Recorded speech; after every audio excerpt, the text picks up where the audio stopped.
Hello बच्चों, नमस्कार। स्वागत है आपका अपने परिवार अंकित एजुकेशन अड्डा में। आज हम बात करने वाले हैं आपके RRB, NTPC, RRB group D और आरपीएफ के प्रीवियस ईयर एग्जाम के बारे में। और यहाँ पर जो आज हमारा जो एक सेट है, सेट नंबर 120 है। ठीक है, यहाँ पर लिखना भूल गए हैं, आपको याद रखना ये 120 नंबर का सेट है। इससे पहले 119 सेट हमने कवर किए हुए हैं, अगर आपने नहीं देखे हैं तो प्लेलिस्ट में जाकर देख सकते हैं।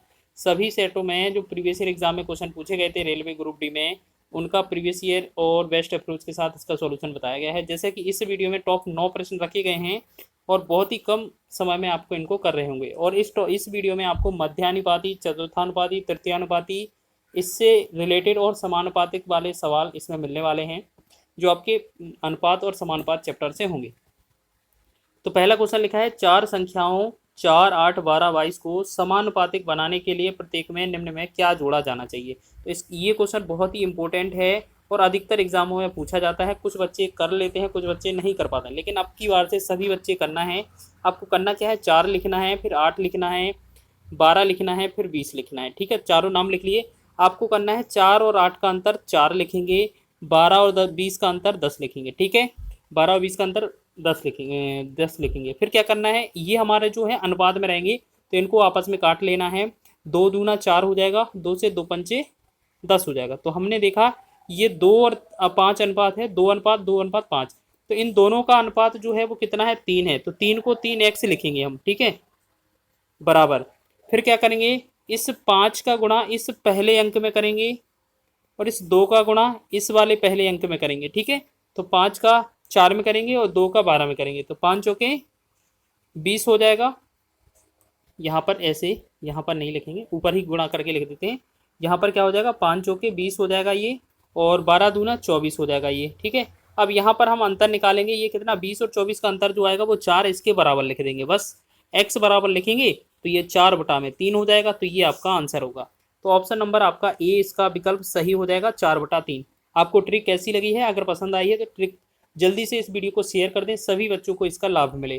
चलिए आगे देखते हैं। नेक्स्ट क्वेश्चन क्या लिखा है, 10 और 50 का तृतीयानुपाती क्या होगा। सबसे पहले बात करें तीसरा अनुपात क्या होगा। इस क्वेश्चन को बनाने के लिए 2 ट्रिक हैं आपके लिए। तो आपको करना क्या है, जैसे आपको लिखना है 10 और 50। ठीक है, इसके बाद जो तीसरा अनुपात है, यहाँ वाला आपका वैल्यू पूछा है, तो आपको इसका तृतीय अनुपात यानी कि थर्ड टर्म पूछ रहा है। तो आपको क्या करना है, पीछे वाला जो लिखा है उसको 2 बार लिख देना है गुणा में। ठीक है, और पहले वाले से हमें भाग कर देना है। इससे हमारा आंसर हो जाएगा, 0 से 0 कट जाएगा, 50 का 5 में गुणा होगा तो 250 इस क्वेश्चन का राइट आंसर होगा, ऑप्शन नंबर सी। ठीक है, एक ट्रिक तो आपका ये है। दूसरा आपको कैसे यूज़ करना है, जैसे आपका 10 तो लिखा ही है, साथ में दूसरा कितना है, 50 है। 50 है ना। अब तीसरा जो अनुपात है, मान लेते हैं हम x मानेंगे इसे। ठीक है, अब आपको याद रखना है, हमेशा जो वैल्यू होती है 4 अनुपात में लिया जाता है, तो जो वैल्यू बीच में रहेगी उसको 2 बार लिखा जाएगा। तो 10 अनुपात में फिर 50 लिखा जाएगा, फिर समान अनुपात में 50 लिखा जाएगा, फिर अनुपात में x लिखा जाएगा। फिर इसमें क्या करते हैं हम, आपस में अंदर वालों का अंदर के साथ गुणा, बाहर वालों का बाहर के साथ गुणा। तो 10 गुणे में x लिखेंगे और बराबर में ये 50 गुणे 50 लिखेंगे। ठीक है, 50 गुणे में 50 लिखेंगे।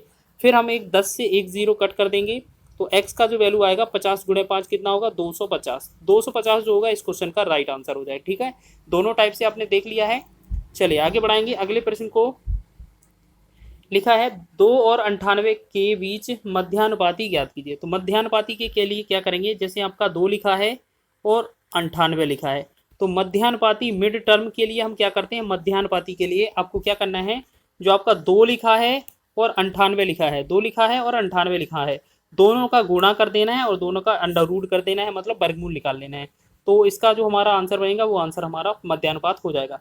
2 8 16 हो जाएगा, 2 9 18, 1 19 हो जाएगा, यानी कि ये हो गया 196। 196 का जो वर्गमूल आता है वो कितना आता है, 14 आता है। तो 14 इसका राइट आंसर हो जाएगा आपका, ऑप्शन नंबर डी इसका सही हो जाएगा। ठीक है, ये एएलपी और टेक्नीशियन में पूछा गया है, लेकिन आपको इसके लिए दूसरा ट्रिक बताएंगे। जैसे ही लिखा क्या है आपका, 2 और 98। ठीक है, 2 और 98। अभी आपको बताया था कि बोला गया है मध्यानुपात, तो मध्यानुपात मान लेते हैं बीच में x हो जाएगा। तो आपका ये 3 टर्म वाला बन गया। तो हमने क्या बोला था, अगर 3 टर्म में है तो इसे 4 टर्म में बनाना है, 4 पद में। तो यहाँ पर 2 रहेगा अनुपाती, यहाँ जो बीच में जो पद रहता है उसको डबल बार लिखा जाता है, x अनुपाते, फिर समानुपाती करते हैं, फिर x अनुपाती 98। फिर हम क्या करेंगे, अंदर वालों का गुणा और बाहर बाहर वालों का गुणा। तो x का x में गुणा x स्क्वायर होगा और 2 का 98 में गुणा हो जाएगा। ठीक है, तो एक्स स्क्वायर का वैल्यू आपका जो आएगा यहाँ पर एक्स का वैल्यू जो आएगा इधर वर्गमूल पहुंच जाएगा, 98 का 2 196 हो जाएगा और एक्स का जो वैल्यू निकल कर आएगा वो 14 हमारा आंसर बन रहा होगा। ठीक है, दोनों तरीके से आप आसानी से हल कर रहे होंगे इन प्रश्नों को। चलिए आगे देखते हैं। अगला प्रश्न लिखा है 10, 15, 10 और 12 का चतुर्थानुपाती ज्ञात कीजिए। तो यहाँ पर लिखा है ये 15, 10 और 12। ठीक है, यहाँ 15, 10 और 12 लिखा है।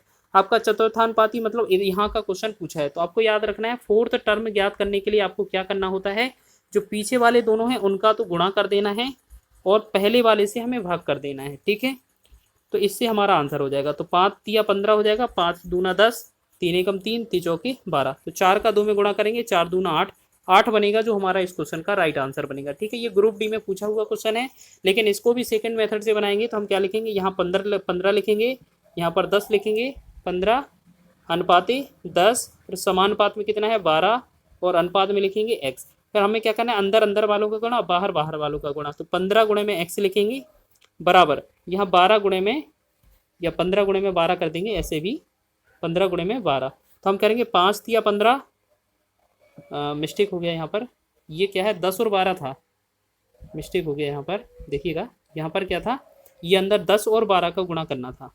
तो यहाँ से करेंगे 5 तिया 15, 5 दूना 10, 3 एकम 3, 3 चौके 12। तो यहाँ पर जो x का वैल्यू निकलेगा वो 4 दूना 8 इसका आंसर आ रहा होगा। तो आपका डी ऑप्शन इसका राइट हो जाएगा। ठीक है ना, आप दोनों विधियों से आपका सब आंसर आ रहा है। अगर ट्रिक पसंद आ रही है तो वीडियो को लाइक जरूर करें। अब देखो आपको सारी ट्रिक बता दी है, अब सीधा शॉर्ट मेथड पर चलते हैं। ठीक है, 20 और 50 का तृतीय अनुपाती, आपको पता है 20 का और 50 का अगर आपको तीसरा टर्म निकालना है तो कैसे निकालते हैं कि जो पीछे वाला होता है उसको 2 बार गुणा कर देते हैं। ठीक है, और पहले वाले से हम भाग कर देते हैं। तो ये हमारा 1 0 से 1 0 कट जाएगा, 2 से 1 बार, 2 से 25 बार जाएगा, 25 पंचे कितना होगा 125। तो ये तो हो गया 125।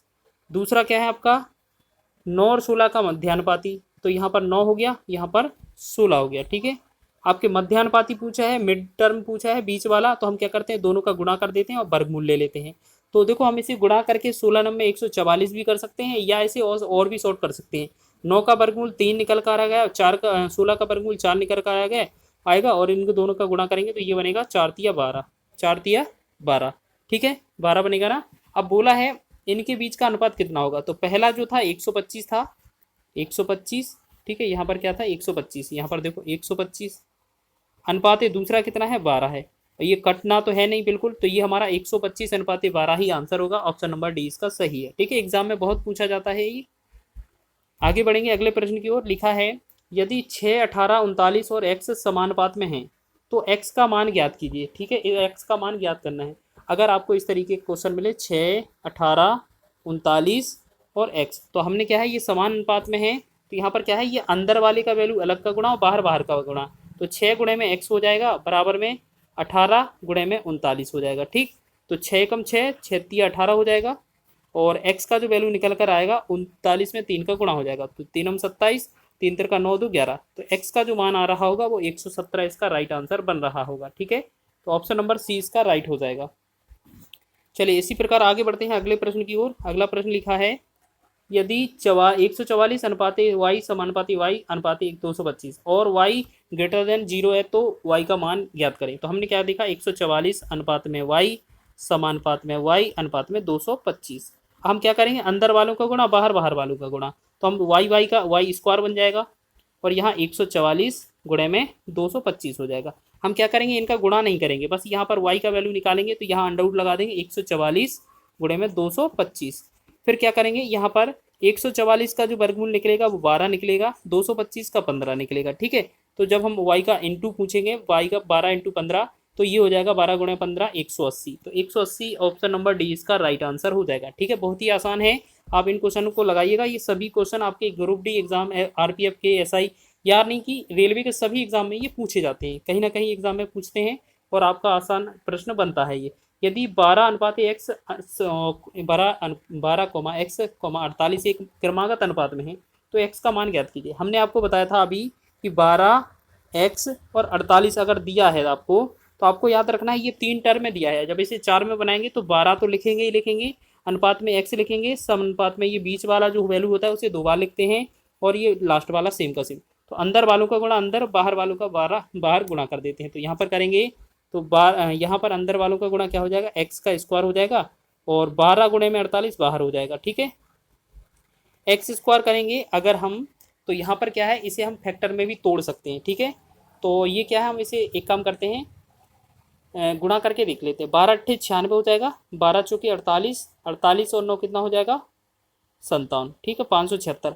आपका एक्स का वैल्यू जो आएगा वो अंडर रूट 576 होगा, और एक्स का जो वैल्यू निकलेगा आपको पता है 576 जो वर्गमूल है वो 24 का वर्ग है, 24 का वर्ग ये आ जाएगा। ठीक है, ऑप्शन नंबर आपका ए इसका राइट हो जाएगा। ठीक है, और भी इसे कई तरीका से कर सकते थे। हम क्या करते हैं, जो 12 गुणा है ये 48 है, इनको फैक्टर में भी तोड़ सकते थे। चलिए आगे बढ़ते हैं। अगला प्रश्न है नौवा नौवा और ये अंतिम प्रश्न है इस वीडियो का। लिखा है किसी अनुपात के पहले 3 पद क्रमशः 3, 5 और 21 हैं, इसका चौथा पद ज्ञात कीजिए। जैसे 3 है, 5 है, 21 है, चौथा पद पता नहीं है तो एक्स मान लेते हैं। अंदर वालों का गुणा और बाहर बाहर का गुणा बराबर होता है, 3 गुणे में एक्स लिखेंगे, बराबर में 5 गुणे में 21 लिख देंगे। ठीक है, तो यहाँ से 3 एकम 3, 3 7 21 हो जाएगा। तो एक्स का जो वैल्यू आएगा 5 सते 35 हो जाएगा। तो 35 जो होगा वो इस क्वेश्चन का राइट आंसर होगा, ऑप्शन नंबर 20 का सही है। ठीक है, आपने देखे हैं टॉप 9 प्रश्न इस वीडियो में देखे हैं जो आपके एग्जाम की दृष्टि से महत्वपूर्ण है, और कहीं ना कहीं आपके एग्जाम में पूछे गए हैं, चाहे आपका रेलवे का कोई सा भी एग्जाम हो, हर एग्जाम के लिए महत्वपूर्ण है। वीडियो अच्छा लगा है तो वीडियो को लाइक करें, शेयर करें, चैनल पर नए हैं तो चैनल को सब्सक्राइब कर लें।